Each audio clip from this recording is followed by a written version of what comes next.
خیلی جذب و فضل نکن که هیچ خوشبختی در من وجود نداره، هیچ خوشبختی نیست بالای من. کجاست خوشبختی؟ یک روز حکیم یک جای میرفت، در کنار دریا یک کس در ساحل نشستگی بود، همین صدا می سر و صدا را میکرد خدای کجاست خوشبختی؟ من چرا خوشبختی ندارم؟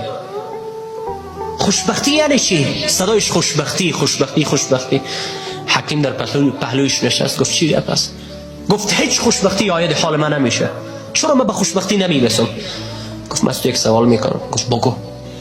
گفت همین لحظه اگر داخل یک کشتی در داخل دریا باشه، در داخل بحر باشه و حالت طوفانی شود، آرزوی چی می باشه؟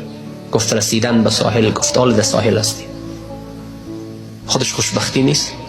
خیلی کسا همین لحظه در سخت‌ترین شرایط در طوفان گیر ماندند، تو در ساحل هستی، شکر خدا را بکش. تنها نداشته ها رو فکر نکنیم، نداشته های زندگی خود را. داشته ها خیلی وجود داره.